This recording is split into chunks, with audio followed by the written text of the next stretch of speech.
It's time for the Alien Conspiracy Podcast. We are your hosts, Agent ETA, Agent Ether, and Agent Anderson. Come along as we examine UFO sightings, conspiracies, and all things strange. You can follow the show on Twitter at AlienConPod. We also have an email address, alienconpod@protonmail.com. We would love to hear from you. And don't forget to check us out on other social media platforms like Discord. This week's episode, Fluoride. Or, I gotta say one thing, Agent Anderson. I do appreciate the skill in which you have made yourself very able to time the ending of that there song in the intro. I appreciate that. Thank you. That's pretty. Yeah, it's admirable. I also like how you said fluoride very seriously. Yeah, it's sinister. Right. Fluoride. I was trying to think of a better topic or a better title, like, is fluoride bad for you? I'm like, does that sound better? I'm not really sure. Maybe fluoride. We'll see. yeah, just fluoride's fine, I'm sure. I mean, this is a very important topic, though. I mean, it affects a lot of people. So, I mean, I think it's worth talking about. You know what I mean? Yeah. So I'm going to go over the history real quick here, and then you guys we'll jump in on different topics. Agent Ether wanted to talk a little bit about, the medical or research evidence that it is good or bad for you or stuff like that. I don't know exactly what she's got ready for us over there. It's a surprise. It is a surprise, but oh boy, I'm going to talk about. I found the history of fluoride, or at least of why fluoride is in our drinking water. I found it actually pretty interesting. So here we go. Yeah. In 1901, a dude named Frederick McKay moved to Colorado Springs, Colorado to open a dental practice. When he got there, he was really surprised by the large number of people who had strange brown teeth. Their teeth were stained brown, but they didn't have any decay. Usually if there's like a brown spot, it might be associated with some sort of decay. These people, their teeth look fine. They were just brown. Some of them. Well, he described it as like some of their teeth were so bad that it looked like they were covered by chocolate. Yeah, and I was like, really? So I looked up pictures, and yep, yeah, those teeth look yummy. Chocolate teeth. That's so weird. It is. Yeah, it is a little bit. Yeah, it's kind of strange looking. It is, and we laugh, but for those people who are victims to this kind of thing, imagine going out on a date with somebody and then they open their mouth, come in for the kiss, and you see those teeth. You're like, oh God, no, get that away from me. Hell no. You'd have to have a dating club for just people who have brown chocolate teeth. Like, because they're only going to date each other. They're not dating anybody else, right? Some of these pictures that I saw, it's like when somebody would smile or open their mouth, I would imagine like that sound bite, like dun dun dun. Yeah, you know what I mean, like right. Whoa. So he asked some locals as to why this was a thing, and they had various ideas as to why their teeth were brown. Some of them said, for example, that eating too much pork could cause it. And there's a whole bunch of ideas, but none of them really, made sense, except for one of them, which we will get to in a bit. But before we get to there, he investigated for a few years. He just sort of kind of investigated, but didn't really come to any conclusions until eventually he convinced a dude named Dr. G.V. Black to come and take a look at it. I guess this guy was really good at figuring out this sorts of things. Dr. Black was skeptical at first that it was even a real thing because there was no mention of the condition in the current dental literature, like journal publications and stuff. And I thought that was kind of hilarious because it's like, all right, I'm not going to investigate this because it's not in the literature, so therefore it's not a real thing. But it's not a real thing until somebody investigates it and puts it in the literature. It's like this circular reasoning that I thought was kind of funny. It just sort of tickled me a little bit on that one. So he arrived, and he was absolutely shocked to find that something like 90% of locally born children had the disorder. And there's a longer quote I found, but he said basically, this is much more than a deformity of childhood. If it were only that, it would be of less consequence, but it is a deformity for life. And he was described as like, he would go around and talk to the children, and he would ask them, oh, what games do you like to play? Or what school do you go to? Stuff like that, because he wanted to see their teeth. And as soon as they started talking, he would know the answer immediately as to what their teeth looked like. So it was pretty interesting survey method he had there. So he Very simple. Yeah. He helped investigate the subject until he died 6 years later in 1915. Although he wasn't around for like super long investigating this, he and McKay did discover two very important things.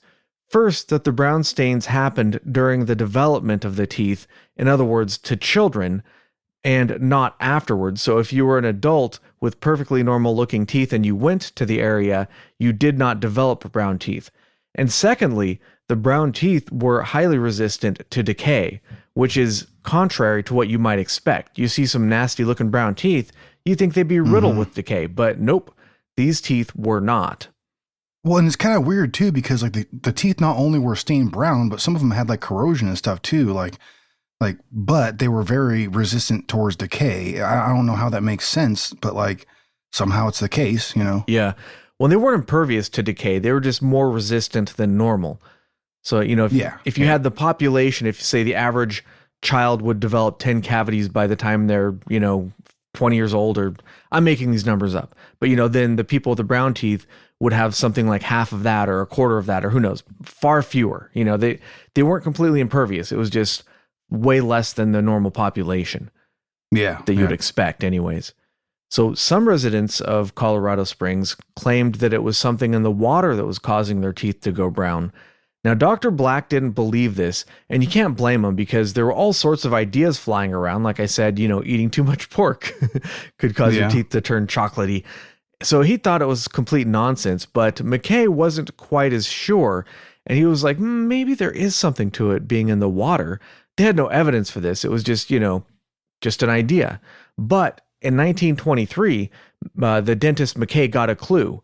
People in Oakley, Idaho, had recently built a pipe to a nearby hot springs to get drinking water. And after building the pipe, they started developing the brown teeth as well.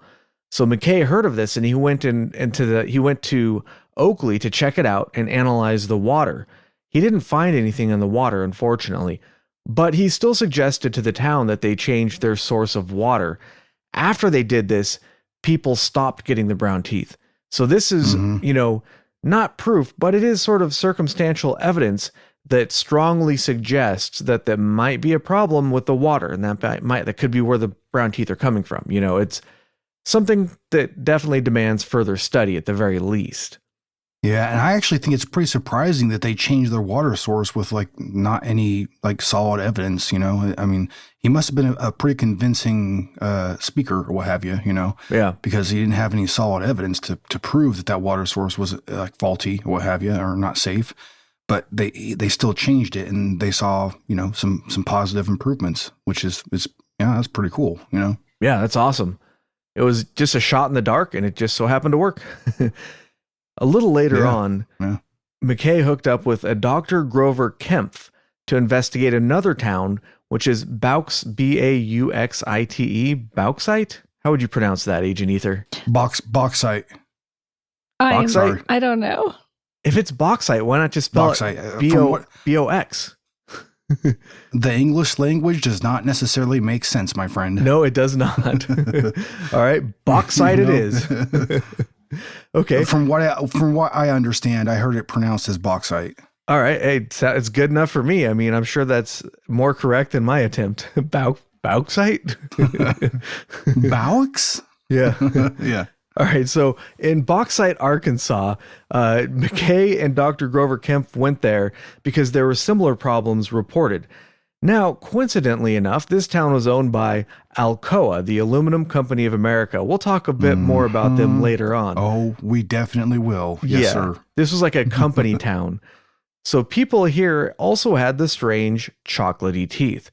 They investigated, tested the water, didn't find a whole lot of anything, and they left. They did, however, publish a paper, a journal article paper about their experience. Alcoa's head chemist, H.V. Churchill, just so happened to catch wind of this article. He saw it and decided to test the water for himself. he was worried, not necessarily about the brown teeth, but he was worried that people would see this article about, a dentist investigating the water in the area, and that people would assume that that meant that the aluminum cookware that people use, and Alcoa was a big part of producing, that they would say that the aluminum cookware was poisoning people. So he wanted to investigate himself and see what was going on. Well, turns out he had better equipment to test this with. He was using a spectrographic analysis. Yeah, there you go. Photospectro thingy, right? And that super complicated. Don't worry about it. Yeah, exactly. That was way better than what McKay was using. And I guess they were able to get a more accurate result. And they found the water had high levels of fluoride. In 1931, Churchill wrote to McKay to inform him of the findings of the high levels of fluoride. So after all these years, the mystery of the chocolate teeth had finally been solved. Now, I'm skipping a lot there in between. There's a lot more that went on as far as like researching, investigating, whatever, but I didn't want the whole show to be about, just the brief history of it. I wanted to get into other stuff. So that's the condensed version of the history of why our drinking water has fluoride. So this, of course, this posed other questions, such as, why does fluoride react with bone? Why does it make your teeth turn brown? How does this affect stuff? And it led to more research. So Dr. H. Trindley, working for the National Institute of Health, tested water all over the nation and concluded that 1 parts per million was probably safe. And what he was looking for was some water naturally has fluoride in it. And there are other areas in the country and in the world that have naturally high levels of fluoride that caused people to have this same problem. And that's what he was looking for. He was trying to find evidence of like how much is too dangerous, so then they could do something about it, right? So he recalled McKay's findings that the brown teeth were resistant to decay, and that led them in the direction of researching, maybe this stuff could be good for people's teeth. Because at the time, this was back in the 40s. At the time, people got cavities and, gum disease and stuff more commonly than they do nowadays. And they didn't have as good as stuff to deal with it. So if you had to have a tooth pulled back then, it was a little bit more of an ordeal than it is nowadays. Oh yeah, I'd imagine. Yeah. Well, and also like just the fact, like just the regular practice of brushing your teeth was not that common back then. It didn't become a lot more common actually until after World War II, because the Army mandated like that, people should brush their teeth because they wanted to lessen the effect of the potential of anybody getting like, tooth infections or like stuff like that, like affecting their combat, effectiveness, whatever, you know what I mean? So it was one of those things that they did that actually after the war became a much more common practice, because all these, veterans were coming back and they brought that practice back with them. Like it wasn't like something that didn't exist, but it was something that wasn't that common at the time period, That actually makes a lot of sense as well, because I don't have the numbers in front of me, but pretty much every male between the ages of like probably 18 and 40 actually went to war during World War II. Like everybody went. Yeah. They drafted pretty much everybody. The numbers are pretty crazy. And that's why you have, from that time, you have like those images of Rosie the Riveter and stuff like that, because, women who didn't necessarily work before then, they all had to go to work because all the men were gone, Yeah. Well, and it was also, it's not necessarily that it didn't work. It was like, this was different work than they were used to, you know what I mean? And they pulled up their, I mean, they met the challenge. That's for sure. Yeah. I mean, like working in factories and stuff wasn't as common for women back then. They did more, they did other jobs. Yeah. They still worked. So yeah, I take that back. Sorry, ladies. But yeah, how offensive. I'm so offended. No, I'm joking. But that makes sense though, because so many men went off to war and then they would all develop that habit and then they would come back because it was a significant part of the population, I guess, long story short. But yeah. Yes. So by 1944, after doing a lot of research and stuff, Grand Rapids, Michigan volunteered to be test subjects to have fluoride put in their water. Wait. Who volunteered them exactly? I don't remember hearing that. Did the populace take a vote? The city I council. don't think they The volunteered. city council is like, yeah, sure. Yeah. The city Yeah, council well, is like, we'll do it. Well, they may or may not have received some contributions from Alcoa. The aluminum foundries in the area. Yeah. And we'll get to in just a second. I have just a couple more items, and then we'll talk about why Alcoa might be involved with this. So in 1945, they were the first town in the world to have fluoride added to their drinking water. They were involved in a study that went on for about 11 years, after which it was found that the 30,000 children in Grand Rapids saw a decline of 60% in tooth decay. That's pretty convincing, right? So after this, it was a wildly successful study, and then they started putting it in the water in not everywhere, but most places in the United States started getting this stuff in their water. There were some places who resisted it, and there was a lot of shenanigans that went along those times, like that went along with it, like a conspiracy that it was a plot by the Russians. We'll talk about that maybe a little bit later. But yeah, that's pretty much the really condensed official story. So do you want to talk a little bit about why Alcoa was involved, Agent ETA? Yeah, sure. I suppose. All right. So basically, the Treasury Department at the time was under under their umbrella. They also had the Public Health Service under their authority, and it's kind of funny because the Treasury Secretary at the time, when a lot of these forced mandates, as I'm willing to describe them, were put in place to force people to have their water fluorided or fluoridation introduced into the water, what have you. The Treasury Secretary was Andrew J. Mellon. Yeah, Mellon. Yeah, I think it's Mellon. And it's kind of funny because he was actually the original founder of Alcoa. So that's a little bit, suspect, man. Like, well, you have this guy that obviously is there. So Andrew Mellon, he was a financial backer of Alcoa, right? There are other people who founded the company. He didn't do much. He was sort of like a silent investor type. He gave them money, and then other people took the money and founded the company. I looked up the dates. Yeah. He was a Secretary of Treasury from 1921 to 1932. So there's definitely overlap when they were doing research for fluoride. But by the time they started putting it in the water, he was no longer the Secretary of Treasury. But there were other people who did work for Alcoa who had gotten their way into positions of power in the government. So, I mean, there is still that conflict of interest within the government, but by then, Andrew Mellon had actually stepped aside. He was doing who knows what else. Maybe he was dead by then. I don't know. I'd have to look it up. Well, by suicide. I doubt it. The guy was a billionaire at that time, which would make him nowadays maybe a trillionaire. I don't know. I mean, but with inflation and stuff, So he didn't need to do any of this stuff. You know what I mean? But he was involved in some of the earlier pushes towards supporting fluoride being put in the water. You know what I mean? So I do think that's, it's a huge conflict of interest, when you have somebody who is, heavily involved in the aluminum industry in this country, and they're also, advocating for fluoride being put in the water, which, by the way, fluoride, is it chlorine fluoride, I believe, is the specific type of fluoride that is being put in the water.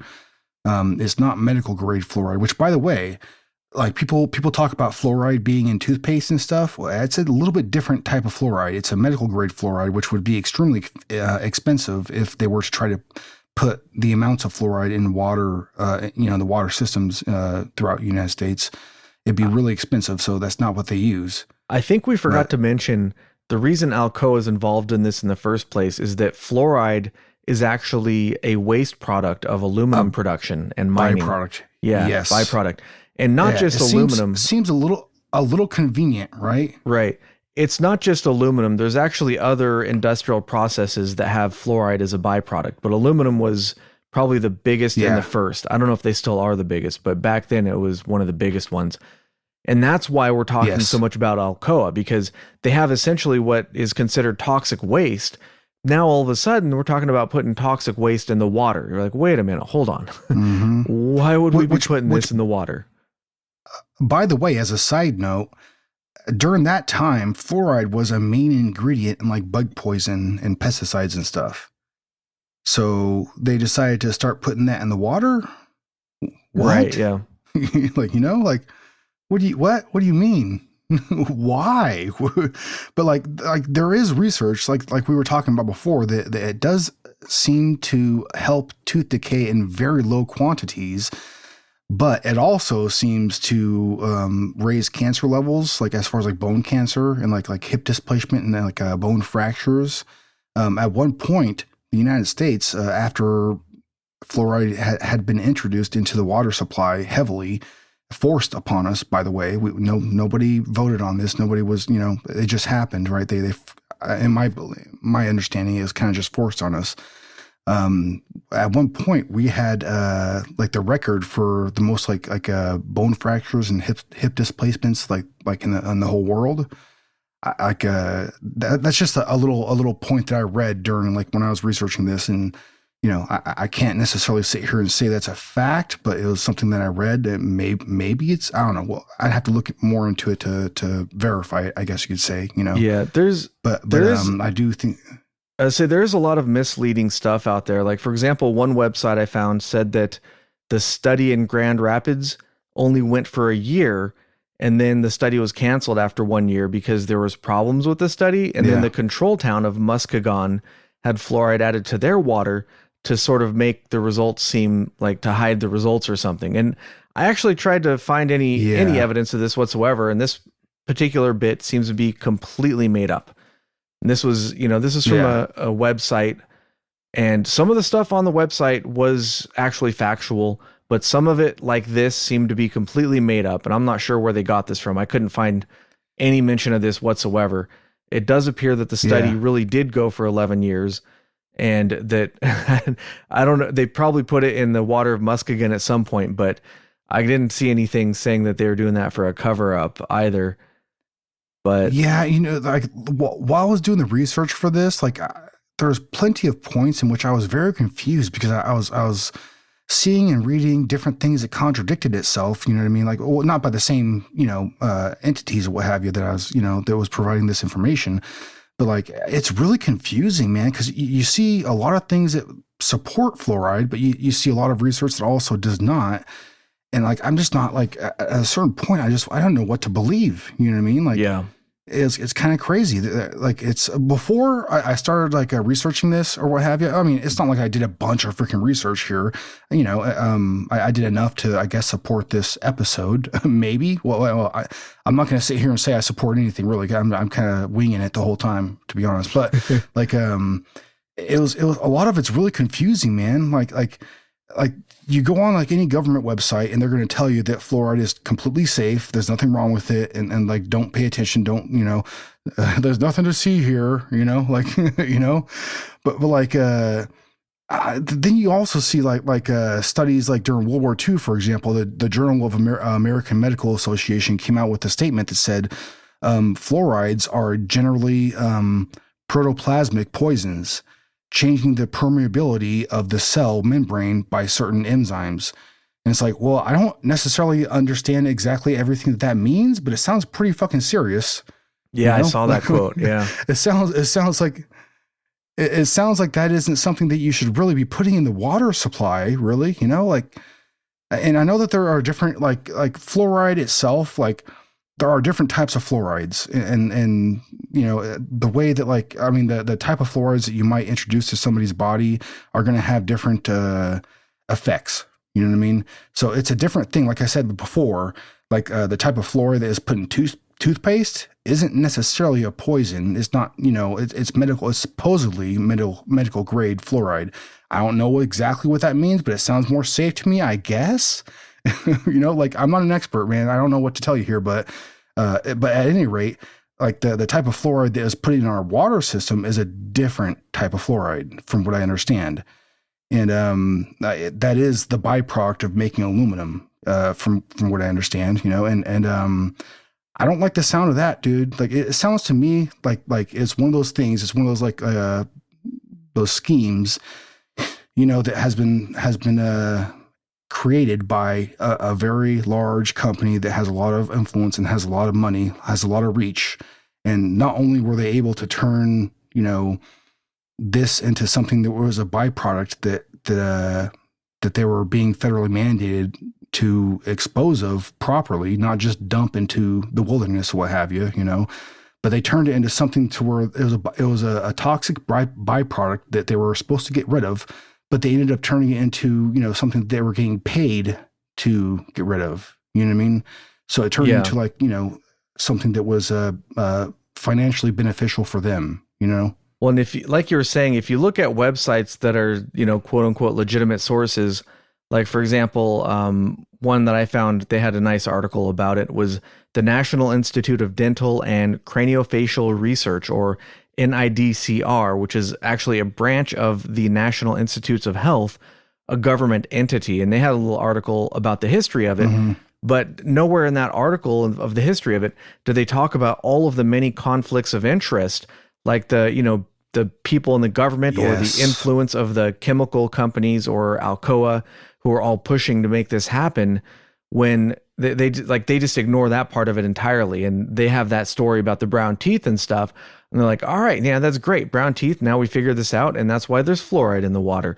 But they don't mention any of the other stuff that was behind the scenes. Well, that's what's lacking in, not just on websites, but everywhere in media, social media, in the news, is balance. You want to hear both sides of the story. You want information, and it is so hard to just get information. It is, yeah. And any website that I found that had, the behind the scenes stuff also had a lot of inaccuracies, and it takes an awful lot of time to fact check all that stuff. Yeah. They make all these wild claims, and some of them end up being true. A lot of them don't. So, it's just, my summary is basically that it appears that Alcoa and some other companies did influence the government and lobby local governments to try to get fluoride into the drinking water. That seems to be something that really did happen. But the important question questions are, is it beneficial and does it cause any harm? Like my toothpaste box says, if more than used for brushing is accidentally swallowed, get medical help or contact a poison control center right away. So we're talking about a pea-sized amount of toothpaste. If you swallow more than that, you're supposed to call a poison control center right away. And but it says that on my nail polish remover and my also don't drink acetone. Hydrogen peroxide, and it says that on everything because nobody wants to get sued. Yeah, but still, these aren't things that you're putting in your mouth, though. Hydrogen peroxide, you do. With. You use it, but you're not supposed to swallow it. Yeah, well, I was talking more so like when you said like nail polish remover. It's like, all right, what idiot is putting that in their mouth? Once I accidentally put it in my consequences. Once I accidentally put it in my eyes, I thought it was makeup remover. Oh no! I grabbed the wrong bottle, and I'm sitting there flushing out my eyes, and I'm panicked, and I'm like, Agent, oh, shit. Call the poison control center. Call them. And so Agent Anderson went ahead and called, and they're like, it's fine. Just flush. Just continue to flush for 10 minutes. It'll be fine. I was completely panicked. My eyeballs were going to melt or something. Yeah. But let's turn it over to Agent Ether, who took a look into seeing whether or not, is it good for you? Is it bad for you? What does the research say? What do you got for us, Agent Ether? Well, I want to make sure Agent ETA doesn't have anything else. Oh, yeah. Agent ETA. What else you got? You got anything else for us before we turn it over to Agent Ether? I mean, I have a bunch of opinions and bullshit, I guess, but I don't know, man. How about I do a little spiel? Okay. And then we can all discuss. All right. The different points of view. How does that sound? Sure. Sounds good to me. Yeah. Okay. So just so you guys know, in the U.S., in the whole U.S., about 2/3 of the populace is getting fluoridated water. So that means 1/3 of the people have no fluoride. And I mean added fluoride, not natural fluoride, but added fluoride.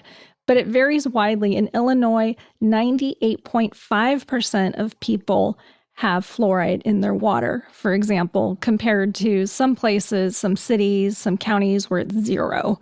This amount that it's allowed in the water is regulated at a local, state, and federal level, and the U.S. Department of Health and Human Services recommends a level of 0.7 milligrams per liter or 0.7 parts per million in the drinking water. Now, this is based on trial and error. They started adding it in the 50s, and based on the reaction, negative reactions of people, they lowered the rate.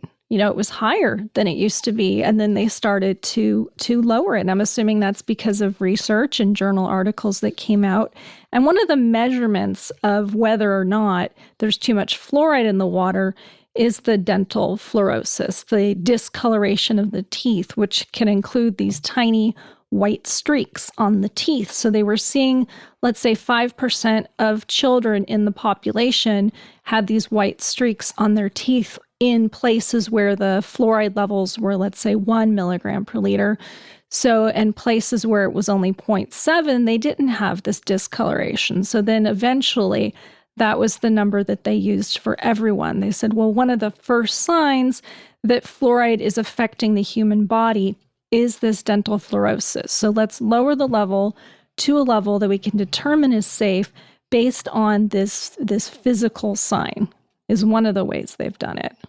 Yeah, and I was actually surprised to see that, because the mild fluorosis that you're going to get at those levels can look like just little like white or chalky parts on your teeth. And I actually have that on one of my teeth. I was surprised.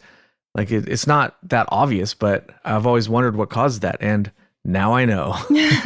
Fluoride in the drinking water.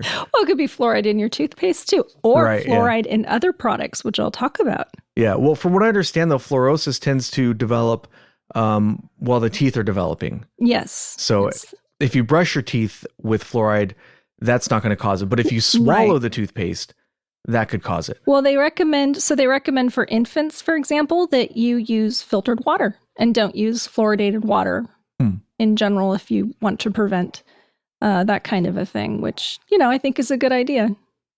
There's tons of products available, and you can get drinking water, like bottled water, that also doesn't have fluoride in it if it's filtered properly. So you can look into that for yourself. Yeah. So anyways, the CDC has this online database called MWF, or My Water's Fluoride, and you can actually go on there if you live in the United States, select your state, your county, and your city, and it'll pop out where your water comes from, who is serviced by it, for like the amount of people, like 1,000, 10,000, how many people are getting their water from that specific source, what is the source, for example, ground versus spring water, and whether or not it's fluoridated. I checked earlier, and where I live, the water is not fluoridated. Non-fluoridated. Not fluoridated. But there's other databases too that the government keeps track of. They have their own reporting system that everyone who fluoridates the water is responsible for reporting periodically very specific data.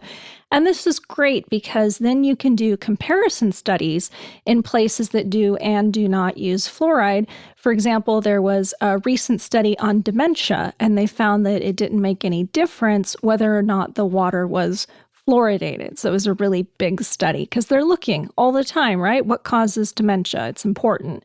So apparently it's not fluoride, was what the study concluded. So what was the name of that website again?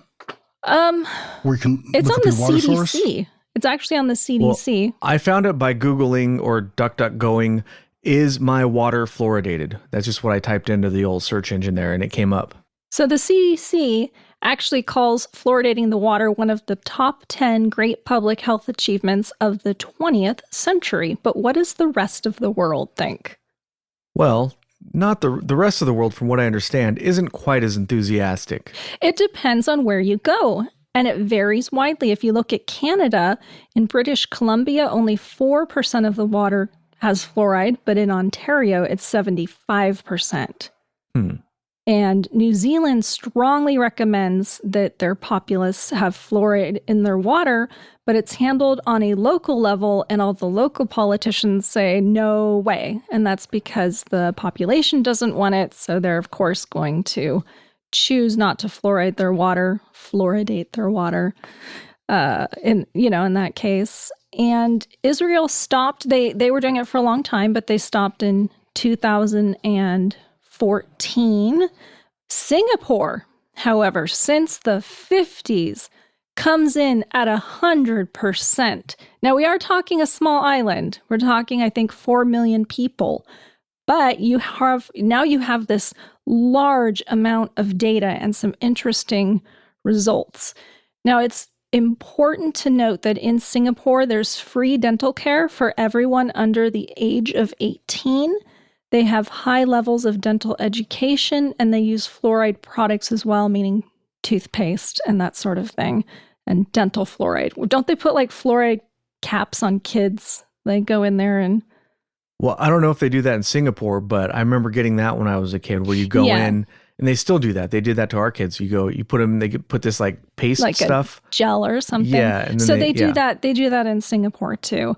So they did introduce it, and they did have mild discoloration of the teeth. And so they did reduce it and fine tune it over time until it was not an issue. And even then, it was only an issue in a small percentage of children. So it used to be in the 40s and 50s that 95% of school-aged children had cavities, and that was reduced by about 30%, with 16% of children carrying 78% of the burden, meaning that it really helped reduce cavities in the majority of children. And the children who do have cavities tend to have a lot of cavities. Interesting. Very interesting.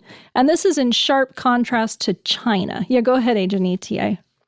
Well, I was going to say, like in reference to what you just said, like the one thing that kind of strikes me about this whole fluoride thing is that, like, in this country at least, and I don't know necessarily about other countries, although I suspect it's kind of the same thing or similar at least, this is something that has been forced upon us. We weren't able to vote on it. Like, we weren't able to decide whether this is something we want or not. It just plain was forced upon us.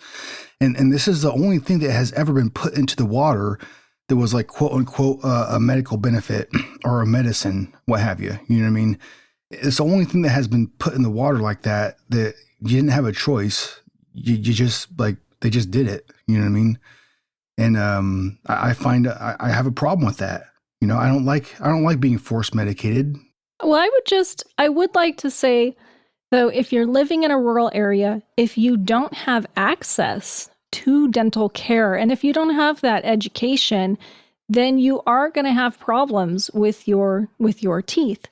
And so personally, I think that in the 40s and 50s, maybe it was a good idea, but I'll tell you later what I think about whether or not we should be putting fluoride in the water now. Well, but I think that also has a lot to do with diet as well. Like, after certain things were introduced into our diet, like, for example, like white flour, sugar, yeah, and like a vegetable oil, stuff like that. That's when we really started to see a decline in dental health. You know what I mean?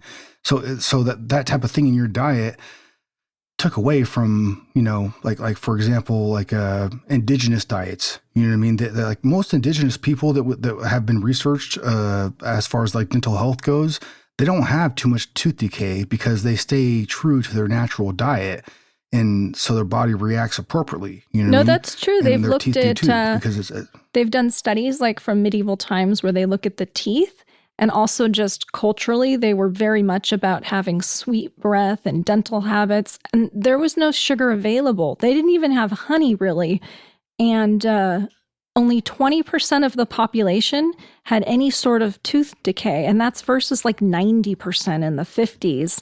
They had diets that were very rich in calcium, and we could certainly stand to eat more fruits and vegetables over here, that's for sure. So calcium causes tooth decay? No, they ate high levels of calcium. Oh, I see. So our lack of calcium, perhaps, can also lead to decay, just as our consumption of sugar can. Okay. And sugar is in everything, people. It's in everything. Yeah. It's ridiculous. And there's different derivatives of sugar, stuff that like your body will react the same way to sugar, even though it's not sugar. Like yeah. I mean, there's a lot of things about our diet that we have introduced that it's just not natural for us. You know what I mean? Like yeah. Yeah, we could do a whole episode on corn syrup and why that's in everything.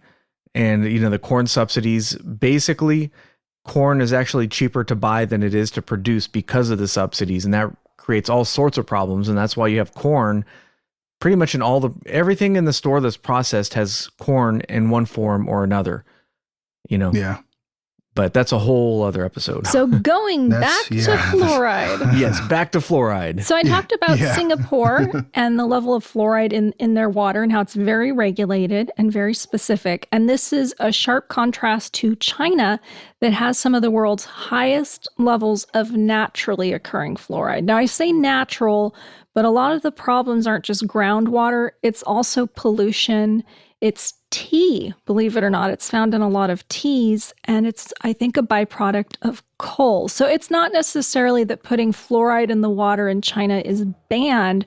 They just really don't need any more fluoride. They have enough. Yeah. Well, and it's actually kind of funny because like in tea leaves, like younger tea leaves have a much lesser percentage of fluoride in it. Right. And as the tea leaf gets more, like gets older or more refined, I don't know what the term is, but yeah, an older tea leaf will have more fluoride in it than a younger tea leaf. Yeah, it has to do with how like the uptake and how it absorbs groundwater and everything. Yeah, it absorbs the fluoride around it, and then you dip it in your fluoridated water, and then you get extra fluoride. Yeah. So there's a short paper in the National Library of Medicine, and it's about fluoride neurotoxicity. And they studied rural areas in China that had amounts above 11.5 milligrams per liter. Now, to remind you guys, the recommended level is 0.7 milligrams per liter, and they are drinking 11.5 milligrams per meter. So they did this big study on children, and they found that it lowers in their IQ scores 7 points on average. Really? So they said, 7 points doesn't sound like a lot, especially if you look at the statistical spread, but it's pretty consistent. And they argued that it was an actual reduction in IQ, in measured IQ. And they had all these, we did this IQ test and that IQ test, and we measured it against this. Like, that's not my field, but it seemed pretty legit. It was a long paper, and I think the data was there. Well, yeah. I mean, 7 points. I can tell. Yeah, go ahead, ETA. I was going to say, I can tell you from experience, being a dumbass does not necessarily benefit you. There's been plenty of things in my life that I regret that I did because I was a fucking idiot. Oh boy, was I dumb there? Yeah. But I think a couple points just in general could make a big difference, really. In the long run. I was going to say, like, 7 points may not seem like a lot, but I need every point I can get, Amen. Preach it. Oh, you take 7 from me, I might not be functional anymore. You know what I mean? All right. Yeah. So there's... I consider myself barely functional, like in most, situations. So there's other problems you can have too, specifically when you have high levels of fluoride. You can have skeletal fluorosis, which is what ETA was talking about earlier. The bones become hard and elastic, and that increases the risk of fractures and brittle. Yeah. And you can have thyroid problems and high levels of calcium in the blood. If you are exposed to it before birth, it can lead to neurological problems and poor cognitive outcomes. They measured the fluoride levels in 299 women during pregnancy and then their children at different points in the children's lives. And they found that, the higher the fluoride level exposure, the lower the IQ. There was a correlation there. Now, it wasn't a strong correlation, but, it did exist. The data did show it existed. And again, it wasn't a lot of IQ points, but it was enough to where it was statistically significant. Now, the one thing I would say, if I was going to play a counter argument to that, is that such a high level of fluoride is probably not occurring naturally. It's probably due to some kind of pollution.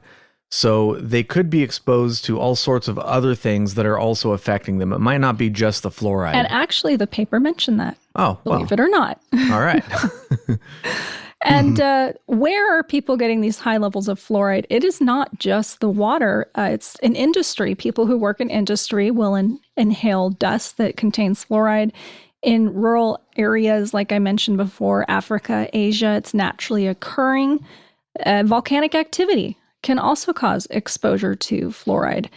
But where else are we getting our fluoride? Well, the New England Journal of Medicine looked at a specific case study of a woman who had skeletal fluorosis, and she had spent 17 years every day drinking a pitcher of tea, on average consuming 100 to 150 tea bags.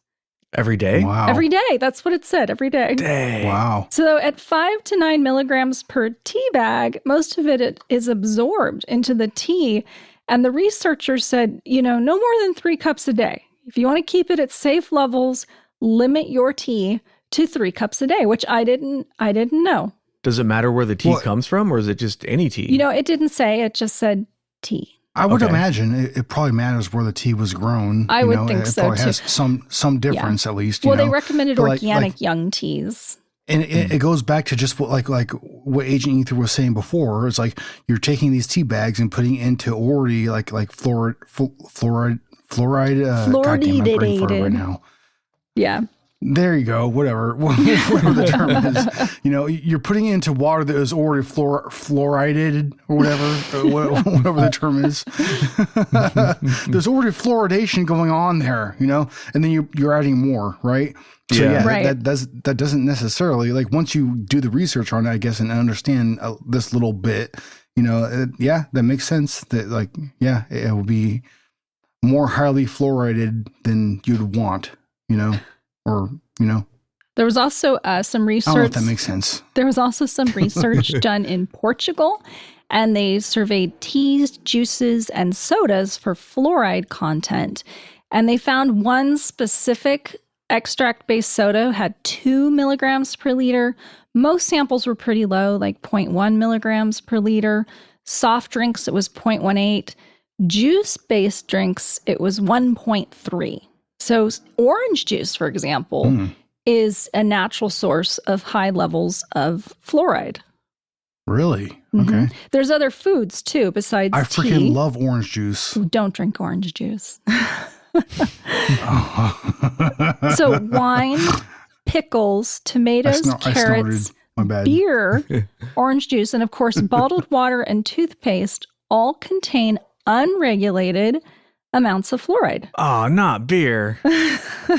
Well, really? because of the water, I'm assuming maybe like the concentration of water and hops. I don't know. Well, because when you make beer, you boil off water. Yeah. Like if you start with 10 gallons and you boil it off, you might end up with 8 gallons. You're slightly concentrating it if your water already has fluoride in it to begin with. So I don't know how that works, but yeah, they said beer had higher fluoride content than other things. Well, and I wonder if it has to do also with like the hops that are used or the grain that are used. Maybe some of those have higher levels to begin with as well. So you're getting that in there just like the tea. So here's my thought. Here's what I'm thinking. It should be regulated, right? Of course. It should be regulated. It's as simple as that. And companies shouldn't be allowed to just have any amount of fluoride they want in their products. And we should know, just as a population, how much fluoride we're getting in the things that we drink. That makes sense to me. It makes sense to me. At the same time, caffeine should be regulated, right? We should know how much caffeine we're getting in our products. Fluoride is good for you. It's good for your teeth, though. It's good for you, right? I think at one point, I'm sorry, go ahead. I think at one point it was a good idea, but now you get your fluoride from so many sources. Water naturally has fluoride in it. In some places, bottled water has fluoride in it. Do we really need to have fluoride in the drinking water? If there's any kind of risk, do we really need to take it if with proper dental education and care, it's not making a difference? Right. Yeah. Especially because it appears that topical application In other words, using it in something like toothpaste seems to be just as effective, if not more so, than ingesting it. So if that's the case, we don't really need it in the water, do we? So why have it? I don't know if it's harmful or not. I don't know what level it's harmful to. I read a couple papers. It doesn't seem to cause cancer at low levels. But the question is, what are low levels and how much are we being exposed to on a daily basis? We just don't know. Right. Yeah. But at high levels, it definitely does. Yeah, there's some problems. Been proven. But it's very high levels. And you think about it, vitamin C is very toxic at high levels. You can get nausea, headaches, kidney stones. Vitamin B complex in high levels can cause nerve damage. So there's a lot of things that if you take them at high enough levels, it's a problem. If you're going through chemotherapy, you're not supposed to take specific vitamins and supplements because they can be harmful or interfere with the chemo. So, and caffeine, don't even get me started on caffeine because, on average, a kid consumes about half a cup of coffee every day. Adults consume about 4 cups of coffee, and caffeine's found everywhere. It's found in your candy, in your sports drinks, in your soda. It is so hard to get caffeine-free soda. Yeah, it is. Actually, you're right about that. Like most sodas have caffeine in it. Like you're absolutely right about that. And so many people consume so much of this. Like for example, about a year ago, I had kind of a little bit of like come to God moment. Like when I was drinking a lot of coffee because I was working the graveyard shift, and so I was relying on caffeine to like keep me up, And there was like a 2-day period where I decided not to drink coffee at all. And then like I started like, the caffeine withdrawals were serious. Yes. Like it really kind of messed me up, man. It really did. And after that, I was like, I'll still drink coffee here and there, but I'm going to make sure to not make coffee a part of my normal diet anymore because it messed me up when I stopped drinking it. It was a serious problem. I think the headaches are the worst part of it. And then I felt sick to my stomach. All right, let's get back to fluoride. So okay. Did you have any more medical stuff? No, just on a personal note though, we're living longer and longer lives. And I like my teeth. So I want my teeth. So I want them to continue doing research, about this and other products and make sure that I can keep them. I actually have terrible teeth. I get root canals. I have to have caps placed. I get cavities. And it's no fun. And I wonder how much worse it would be if I didn't use fluoride in my products. Yeah, this is one of those topics where usually I go into a topic and it changes my mind one way or another. This one, I went into it not really sure, and I'm coming out of it not really sure. Yeah, there seems to be evidence on both sides that, but there does seem to be evidence that if you have, fluoride really does help your teeth. But there is plenty of evidence that it's also not a good thing, especially in large amounts. Large amounts, right. As far as some of the other claims, there doesn't seem to be a whole lot to them.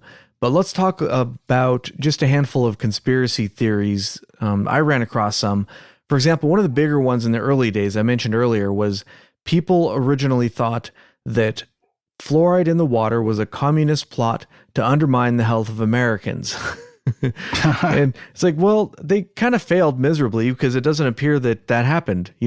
What undermined the health of Americans more was processed foods and sugars and things. Now we have an obesity problem. That's a thing. But fluoride doesn't appear to have contributed to anything like that. So that one was a bust.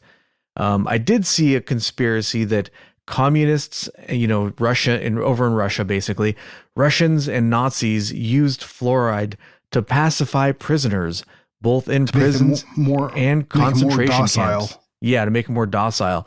But there doesn't appear to be a shred of evidence to back this up. I couldn't find I couldn't find anything either. Yeah, I couldn't find any sort of documentation or any sort of historical record or anything at all to back this up. It appears to be. And I actually looked for that. Yeah, so did I. Yeah.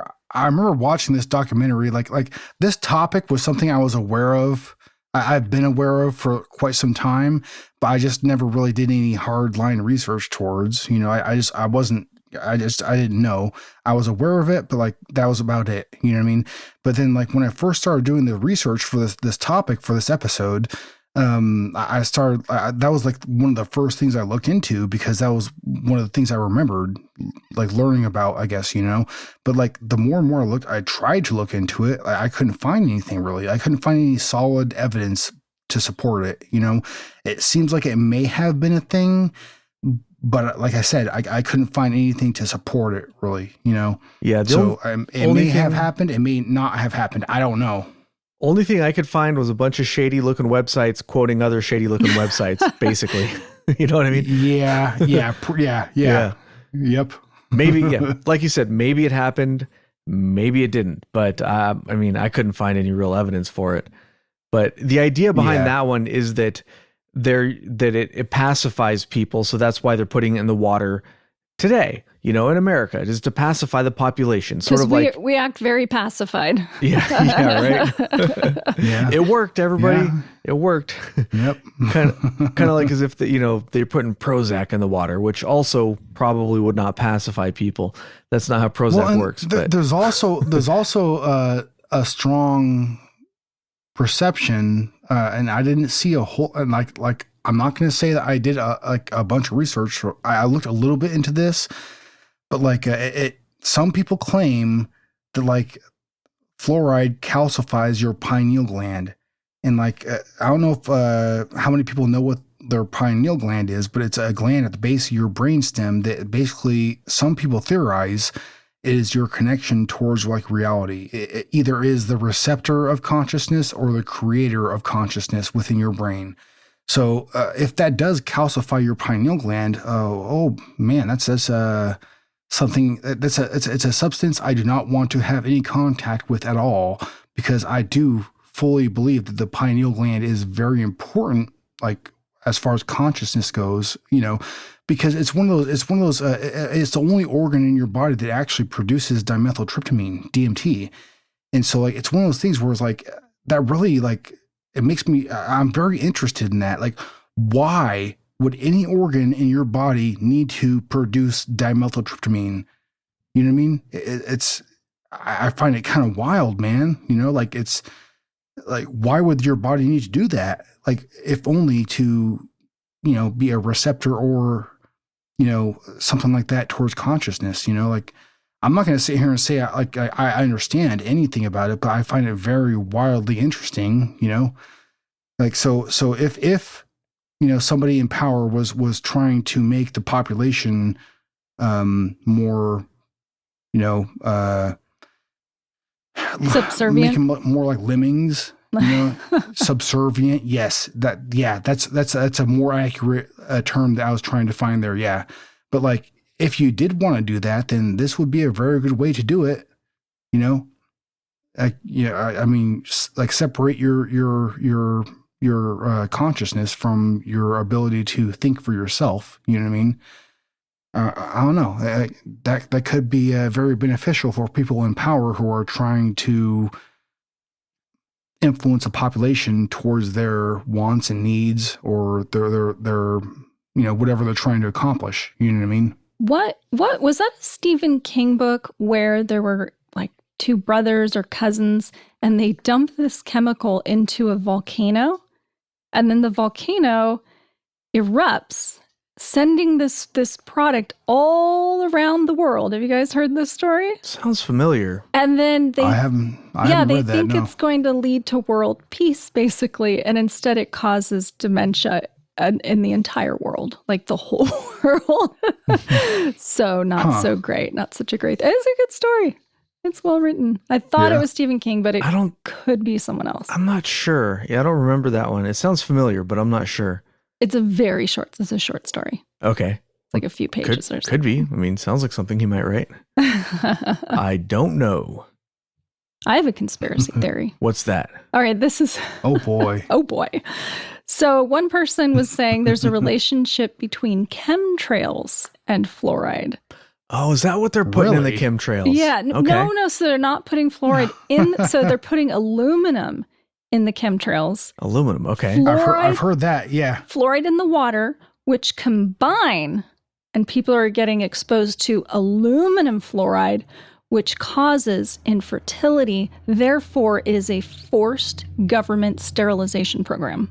Okay. Yeah, I didn't see I that thought it was one. aluminum phosphate. Well, I'm just getting my information from this website. I'm sure it was. I sounds can- legit to me.